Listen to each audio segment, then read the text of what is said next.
Filistinli mücahitlerin kutsal mücadelede yalnız olmadıklarını haykırmak için burada toplandık. Allahu Ekber! Allahu Ekber! Bismillahirrahmanirrahim. Basına ve kamuoyuna sakın Allah'ı zalimlerin yaptıklarından habersiz sanma. Allah onları ancak gözlerin dehşetle baka kalacağı bir güne erteliyor. Filistin'de, mukaddes belde Kudüs'ümüzde, Gazze'de Siyonist Yahudilerin 75 yıldır sürdürdüğü işgal, talan ve katliamlar son 2 ayda akla hayale gelmeyecek şekilde azınlaştı. Peygamberlerini katletmiş bir kavimden her şey beklenirdi. Ancak günün birinde gözdeki bebeklere kadar bir milleti topyekün yok edecekleri belki de beklenmiyordu. İnsanlık tarihi büyük katliamlara, soykırımlara tanıklık etmiştir. Fakat yakın çağda böylesi bir soykırım hiç görülmedi.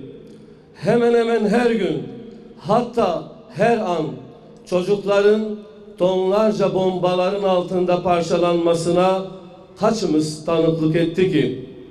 Bugün mazlum belde Gazze'de Müslümanların evlatları katlediliyor. Bugün masum şehir Gazze'de bizim çocuklarımız, bizim annelerimiz katlediliyor. Ey dünya, bugün Gazze'de siz katlediliyorsunuz, insanlık katlediliyor. 18.000'den fazla masum insanın 2 ay içerisinde vahşice katledilmesi dile de kolay değil, gönüle de.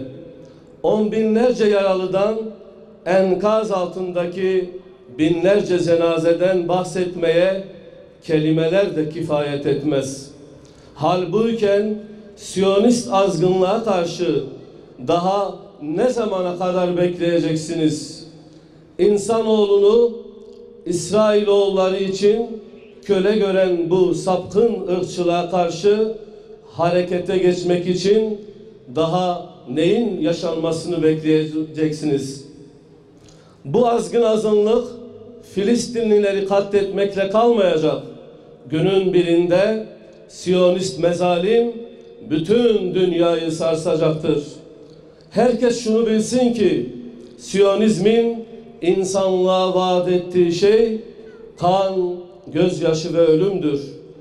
İşte bugün Gazze'de verilen mücadele, insanlık namına verilen direnişin tam adıdır.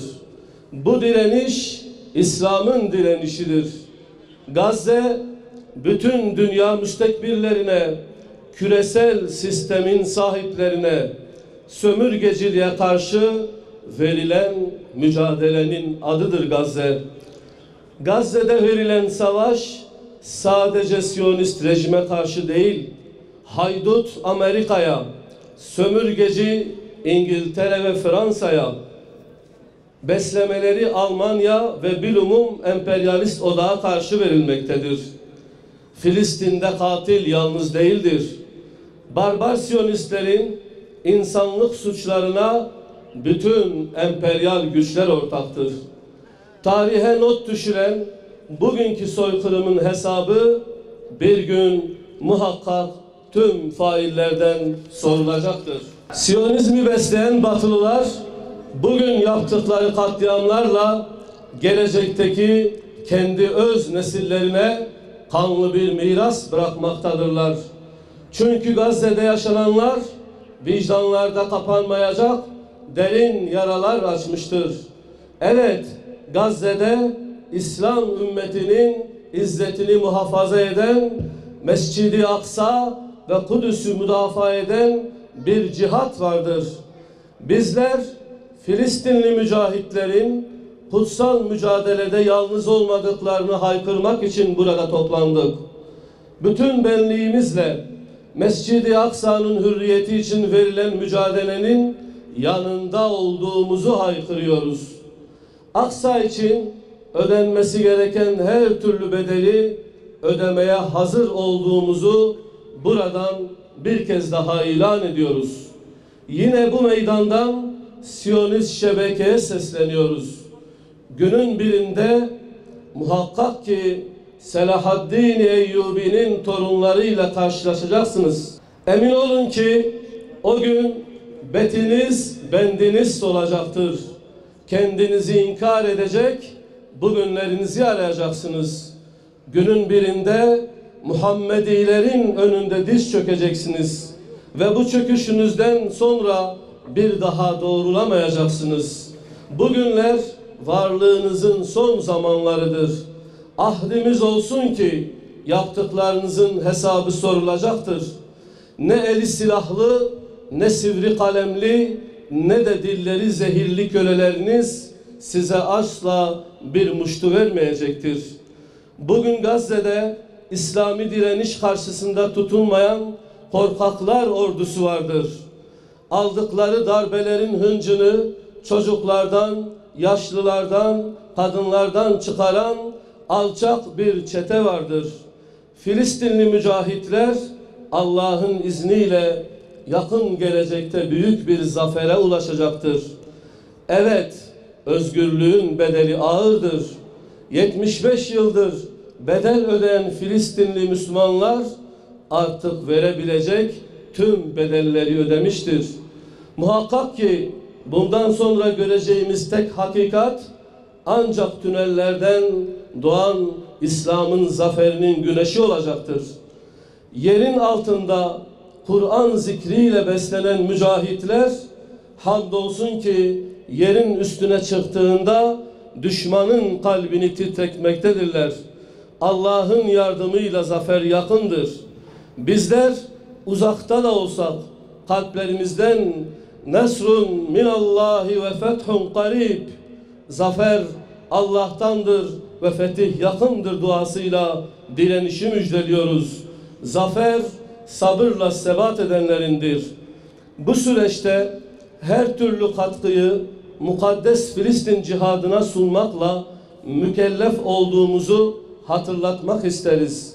Uzakta veya yakında tüm Müslümanlar ve hatta bütün bir insanlık Gazze'deki muhasarayı güçlü ekonomik bir mücadele ve boykotla kırabilirler. İlelebet Siyonist sermayeye karşı bir mücadele yürütülmelidir. Bu irade Filistin cihadına muhakkak ki büyük kazanımlar getirecektir. Bu tavrı sadece Müslümanlardan değil, vicdan sahibi bütün insanlık göstermelidir. En büyük sorumluluk ise hükümetlere, devletlere, elinde yetki olan idarecilere düşmektedir. Özellikle de İslam ülkelerini idare edenlere. Allah aşkına daha neyi bekliyorsunuz? Ordularınızı Filistin'e göndermiyorsanız bari şu petrol musluklarını kapatın. Siyonistlerin ayaklarınıza doladığı prangalardan ne zaman kurtulacaksınız? Çocuklarınıza nasıl bir mirası bıraktığınızın farkında mısınız? Zillet sonraki nesillere bırakılacak bir miras olmamalıdır. Saltanatın, iktidar sahibi olmanın Allah nezdinde hiçbir değeri olmadığını sakın unutmayın. Hepiniz teksiniz ve bu tekliğiniz sizi zayıflatmış, düşmanlarınızı da güçlendirmiştir. Saltanatınızın, iktidarlarınızın sizleri güçlü kıldığını zannetmeyiniz. Bugün sizleri şanlı mücahitlerle tehdit edenler, yarın iktidarınızı nasıl yıkacaklarını elbette planlamışlardır. Sizlere düşen Siyonist rejimin payandası olmak değil, bu hançeri bağrımızdan söküp atmaktır. Bir kez daha vurguluyoruz. Asla meydanları boş bırakmayacağız. Aksa'nın özgürlüğüne giden mücadeleyi asla yetim bırakmayacağız. Gazze'deki katliamların normalleşmesine asla müsaade etmeyeceğiz. Bütün benliğimizle Filistinli kardeşlerimizin yanında olmaya devam edeceğiz. Davamızın sonu Allah'a hamd etmektir.